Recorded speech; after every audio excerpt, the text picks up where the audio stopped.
Well, hello and welcome to the Informed Traveler Podcast, a weekly travel podcast where our goal is to help you become a more informed traveler. And I'm your host, Randy Sharman. You might have heard a few Black Friday sale ads in the past few days, and you can be assured that you'll hear more in the coming days and weeks. And there's no shortage of them when it comes to the travel industry either. So in a few moments, travel expert Onanda Forbes will join me to discuss whether those deals are worth the hype. And then we'll get some insight and tips on traveling to Morocco. The founder of Destinations Morocco Tour Company and host of the Destinations Morocco podcast, Asdeen El Mustaqim, will be here to share his experience on visiting Morocco. But first, let's kick things off chatting with travel expert Onanda Forbes, who joins us each week to discuss some of the travel news and travel trends. You can follow her adventures on Instagram, Facebook, and X at Onanda Forbes. OnandaForbes.com is her website. Happy Black Friday. Or Black Friday month. Yes. Because it's not even Black Friday yet. Are you getting some emails about it? Emails, ads, everywhere you look, it's a Black Friday deal somewhere. One of the newsletters that I get, travel industry, today, the latest deals, it should really be called Black November. Right. Yeah. So it's a lot to take in as a consumer, and especially if you're thinking of booking on a Black Friday sale. So today, I think we're going to just chat about, is it a deal? Yes, because the skeptic in me, are the deals really good deals, or do you have to read the fine print? Right. That's it. Exactly. And there's a couple of do's and don'ts and smart tips that we're going to chat about. So the one that I actually was new to me was clear your cookies and use incognito mode. Because according to this or these articles that we've been reading, it says it prevents inflated prices, and the same trip can appear cheaper when algorithms can't track your searches. So AI, computer generated information, it does really affect how you look. And I can see that too when, you're searching for a price and all of a sudden the price changes right in the middle of the booking. Exactly. Stop it. Exactly. So yeah, I didn't know that either. And so just go incognito so basically the computer doesn't know who you are. Yeah. and maybe use a different device. Maybe, I don't know. Yeah.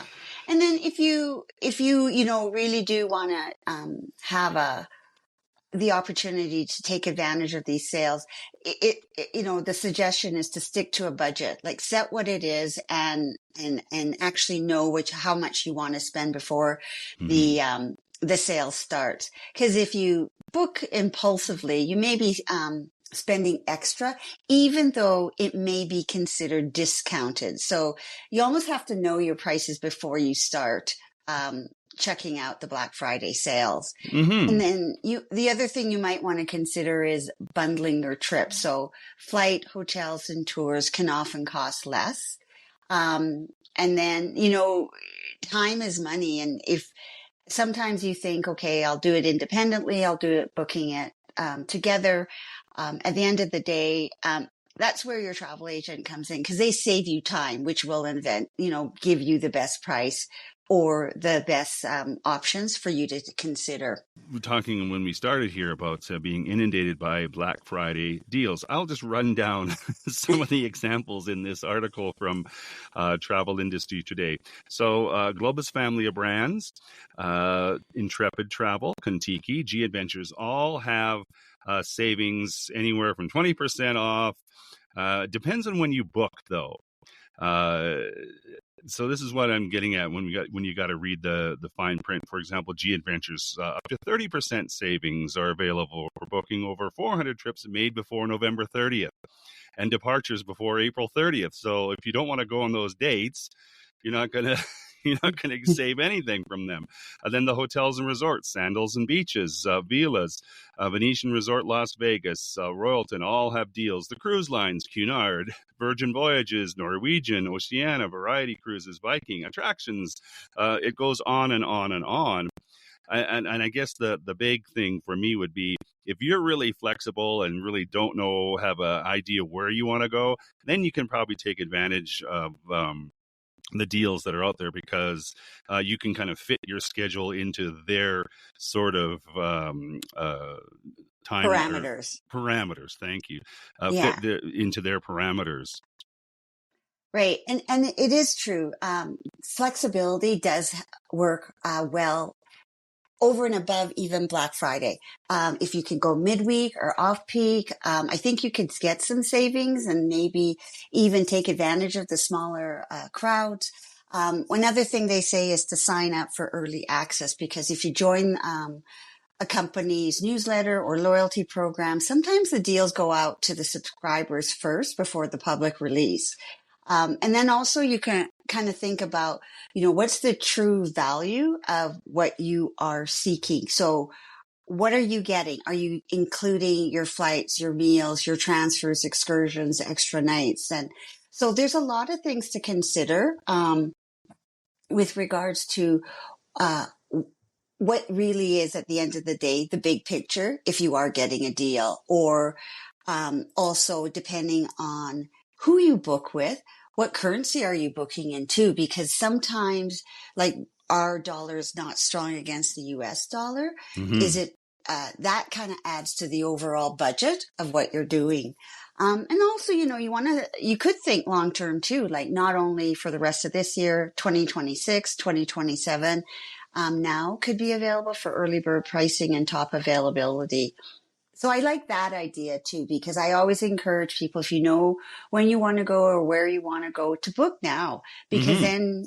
then you're not disappointed, and then you're not just taking what's left. You get Exactly. what you want. And especially if you're traveling with a bigger group, like Mm-hmm. family, friends, you Mm-hmm. want to make sure you get exactly what you want. And then you're traveling together too. You're not kind of breaking it up to get the best deal. Because sometimes what we have to consider, and it's not just for limited time offer like Black Friday, um, airlines or hotels or tour companies only put out certain amount of seats at a certain price, and then it goes up. Exactly. So, like, a couple of things to consider is, don't assume that the first offer is the best offer. Compare across platforms. And again, that's where your travel agent comes in, saving you time, is because they are looking at the big picture for you. Because taxes and fees can vary widely. And Mm-hmm. that is really a huge factor, because some companies lowball the base price, but they add it to the incremental fees afterwards. Exactly, and like the wording kind of bothers me too. I'll use, for example, G Adventures again, up to 30% savings. Like 30% of what? Yeah. Right. Is it the overinflated price that they haven't advertised or anything like that? And I get it. The more you dive into it, the more you realize how much you're saving, and the more you realize, well, you're not really saving anything, or you're saving a lot, right? And I don't Right. mean to poo-poo the companies. I'm not picking on G Adventures or any of these companies. I'm just reading off this article because they all have that. It's all 50% off or 20% off. Like, off of what? Yes, absolutely. For sure. No, I understand what you're saying there, with regards, because you always have to check, really, at the end of the day, the total price. And then when you get to that total price, can you actually book it? Yeah, Because exactly. that's what, you kind of go, is, oh, your price has changed. It's like, Mm-hmm. okay, great. And then also, exactly what you're saying is that don't let countdown timers pressure you. Um, take it, sales are designed to rush you. So pause and compare. Mm-hmm. And Cyber Monday and January sales can be just as good, because usually in January, it's after Christmas, you might get some sales Oh, to a sure. destination and such. Absolutely. Yeah, we didn't even get into Cyber Monday, which is a whole Hmm. other thing altogether. And then when talking about the cruise lines, you've got wave season where there's Correct. all kinds of savings. So it's not like, oh my goodness, if I don't book during on a Black Friday sale, I'll never get this deal again. Hmm. like, Yeah. and I get a lot of newsletters. I sign up for a lot of newsletters. Norwegian is one, and there's a There's every week there is a sale, and this is why going back to what you were saying, sign up for these companies. Like if you do like Norwegian or Carnival or whoever, just using cruise lines for an example, sign up Right. for their newsletters and their deals because they're coming out every week. Yes, they are. Yeah, especially in cruise lines. Like it's such a competitive market. There's so many cruise lines. There's so many destinations and itineraries. You do have to really see what the deal is that is out there. Like, what is it including? Because they can say that, your Wi-Fi package is included or a beverage package is included, Mm-hmm. um, or your excursions are included. And that's, if it's truly what they say, then it could be a good deal because then you're not having to be nickeled and dimed to death to Mm-hmm. add all those things on to the cruise itinerary that you want. Or is airfare included, or is there a good price for air? So you do have to know what you're offered for that price. And as you say, don't skip the fine print. You check everything. What else is included? Like, so, some tips is like search early in the morning, clear your cookies and try multiple devices. And then another interesting point, watch time zones because global sales launch at different midnight. So check your region's timing. Oh yeah. And then also consider booking your experiences as well. So like tours, safaris, cruises often have deeper discount than flights alone. You do have to think about it. Don't get swayed or book impulsively. Plan ahead, set a budget, and stay flexible.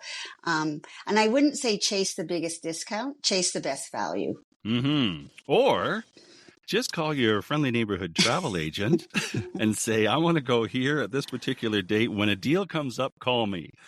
That's it.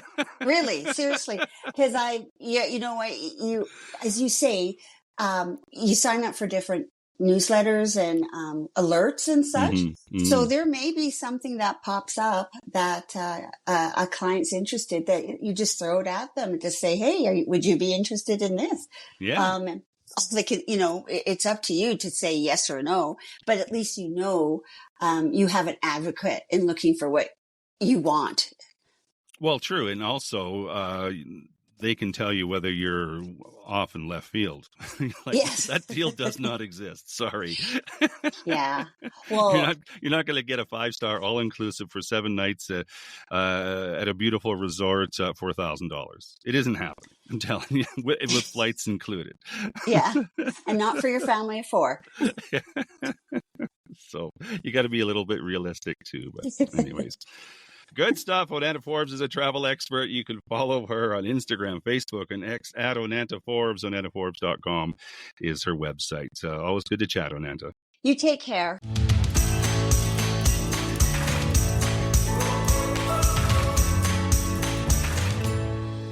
This is the Informed Traveler Podcast. I'm Randy Sharman. Just want to remind you of our website, theinformedtraveler.org.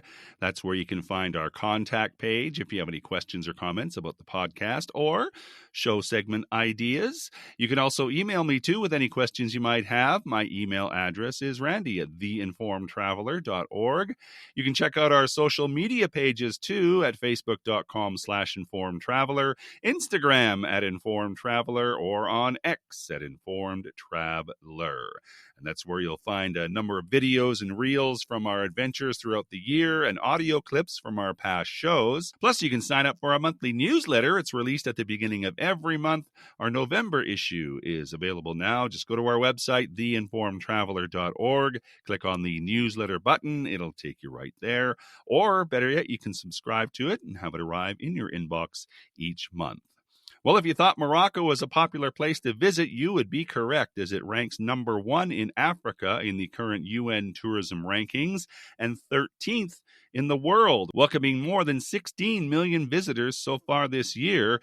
And if you're looking to be one of those millions, we've got some tips and advice for you. Helping us out is the founder of Destinations Morocco Tour Company and the host of the Destinations Morocco podcast, Asdeen Al-Mustaqim. His website is destinationsmorocco.com. Hello, Asdeen. Welcome to the show. Hi, Randy. Tell me about your podcast. Obviously, it's about Morocco, but tell me about your podcast and how you got where you are today when it comes to being all things Morocco. Oh, definitely. Absolutely, Randy. I really, really appreciate the opportunity to be a guest on your amazing podcast. I listened to the last episode, and Globus is one of my favorite tour companies. I love them. I love them. It's amazing, amazing company. So we started the podcast literally in 2021, but it took me about a year just to get comfortable with the term podcast and speaking because I'm super shy. And I'm glad we're doing an audio versus a video episode today. So I can really, really be myself. So, and because it was new to me, and during the pandemic, I listened to a few podcasts, and I was like, you know what, it's a good idea to start a podcast. You know, we have social media, we have Facebook, you know, Instagram, and I thought of it as an extension to those platforms. So we started in 2022. I had no idea where we're going to go with it. And so when we started it, we just wanted to be an educational podcast just to help people make a better decision when they are traveling to Morocco, whether they're going to go by themselves or if they decide to book with us and go with us, which we do as well. So, and also because a lot of information online, it's misleading, it's somewhat incorrect about Morocco. And it was a good opportunity for us to educate the listeners and the public when it came to Morocco, everything related to travel to Morocco. And that's what the podcast is really all about. We so far we have over 100 episodes, and it's been doing really, really well. Excellent. Well, I'm excited to learn all about Morocco. I've never been, but I know people who have been, and it seems to be one of those destinations that it really would help to have, you know, someone holding your hand, perhaps, you know, booking a guided tour, because there's so many cultural aspects to it. But what makes it a popular destination, first of all? You just said it. It's the cultural aspect of it, and it's the people. What makes Morocco special is the Moroccan people, is the hospitality of the people, whether you're in a city, in a village, or in the desert. The hospitality stands out. And that's the most difficult part when you visit Morocco, is saying those goodbye. That's the painful part about being in Morocco and visiting Morocco. So I highly recommend it. If you have not been, I highly recommend put it on your bucket list, visit it, and it's absolutely worth it. Nice. But there are some things about Morocco, like you said, that's what makes it special. And that's why you kind of need, well, a podcast to help you along, or even booking a guided tour to help you along. So you can get the most out of it, right? Absolutely. You're right, Randy. The thing, a lot of people have traveled in so many destinations, and they tell us, hey, I've been to Egypt, I've been to India, I've been to Vietnam, Thailand. And I say, but you haven't been to Morocco. Those are amazing destinations. But Morocco is very different. You're right, Randy. You absolutely need somebody to hold your hand throughout the whole process, because time is money, and we save you time.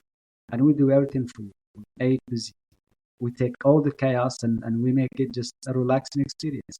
So that's the difference in Morocco. You definitely want to have a guided tour in Morocco versus do it on your own. If you know, a lot of people, they do it on their own. They still have a lot of fun, but you're not going to see what you would see when you have a local guide with you, whether it is in Fes, in the desert, in Edinburgh, Marrakesh, or Essaouira.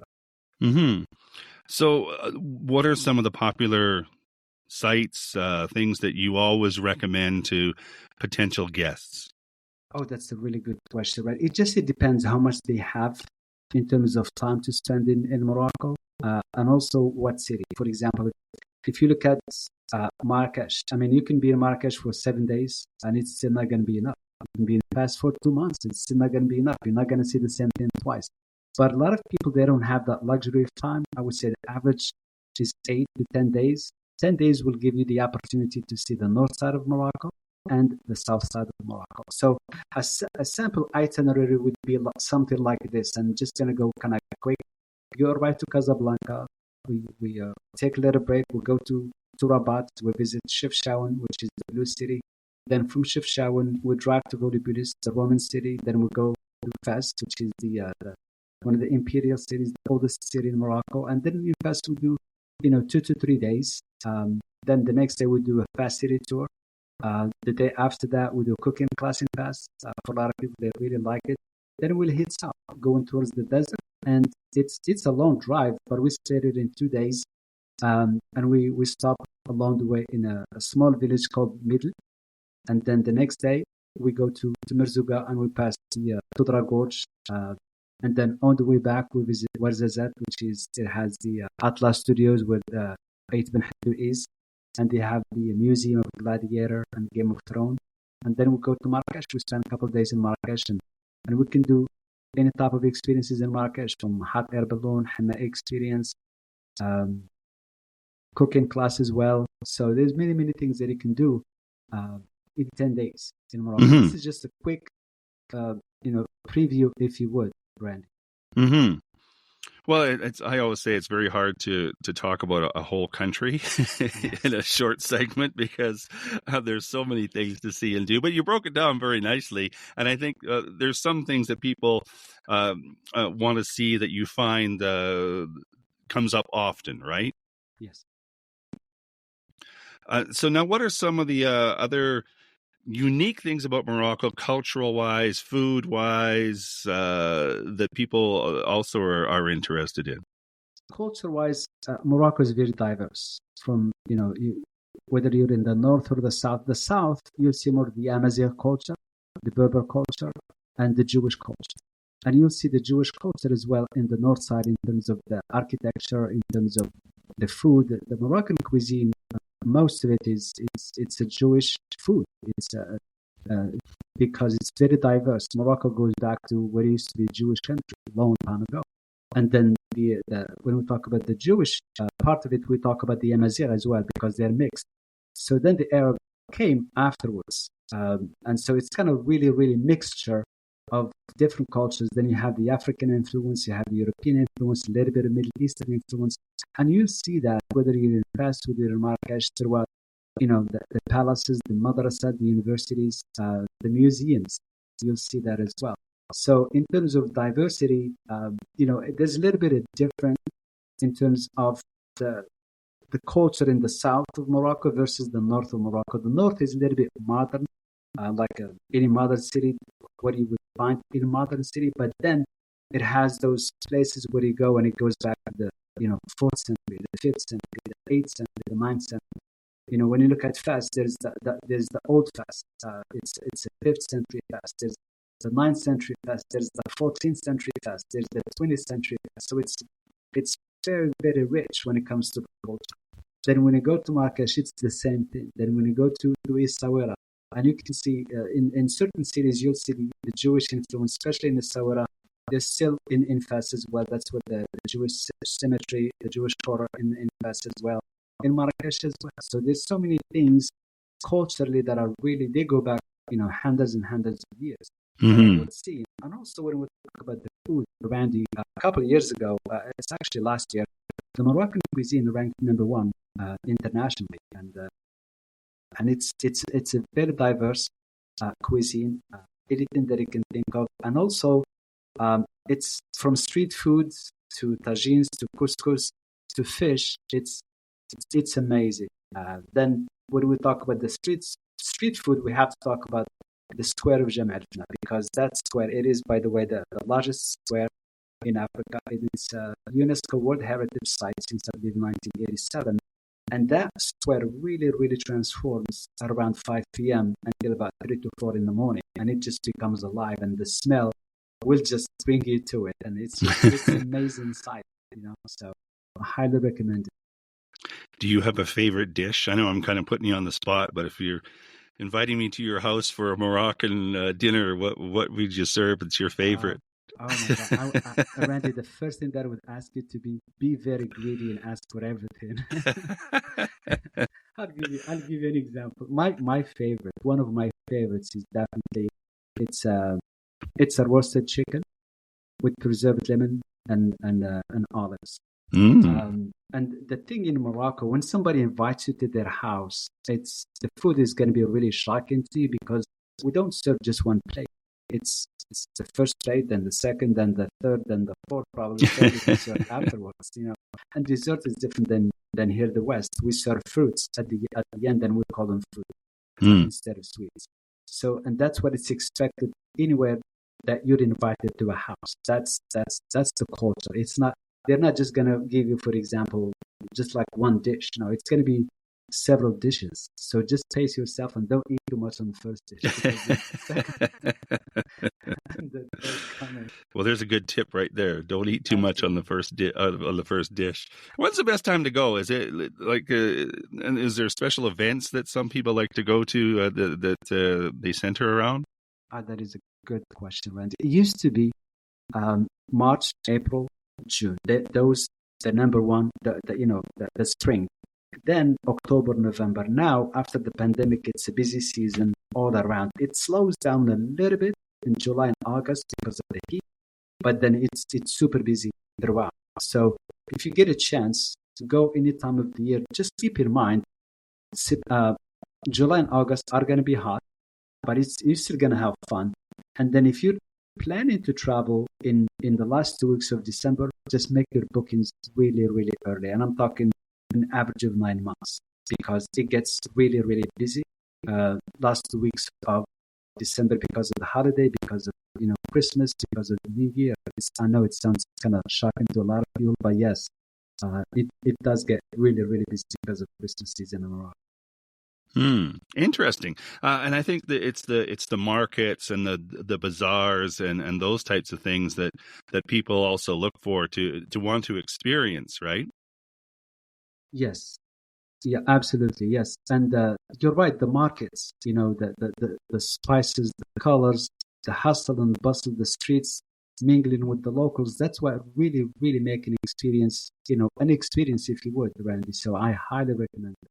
Anything else that people should be aware of? Like, what are some of the questions or concerns that come up if they're planning to book a tour with you? Well, don't get your hopes too high. And I'm being very realistic, because you're going to a third country. It's a beautiful. People will love you. They welcome you with open arms. But I don't want you to think that you're going. It's going to be like a 5-star experience everywhere you go. No, it's not going to be. It's going to have a little bit of hiccups, but at the end, it's going to be worth it. So a lot of people, they have a perception versus reality. Some people that are concerned about safety. Morocco is very safe. Travel without any issues throughout the country. Some people are concerned about what they wear. I always tell people, wear what makes you feel comfortable. If you plan to visit the Casablanca Mosque, Hassan II, you just put something on, top of your hair, and that's it, and you're good.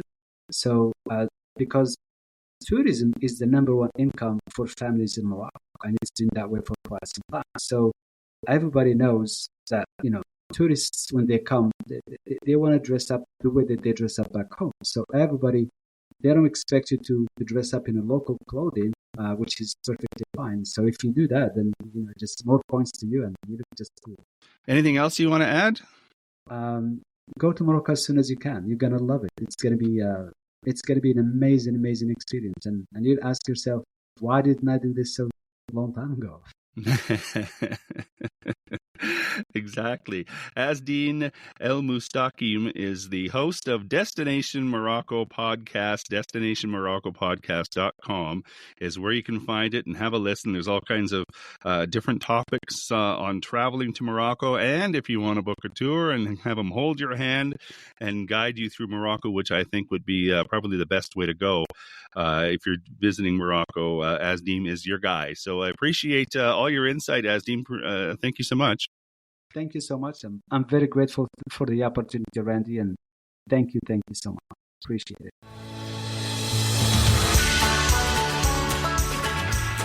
And that is our show for this week. If you have comments or questions, we'd love to hear from you. If you have a show idea, send that along as well. My email is randy@theinformedtraveler.org. And if you like what you heard, tell a friend. You can check out our website too at theinformedtraveler.org.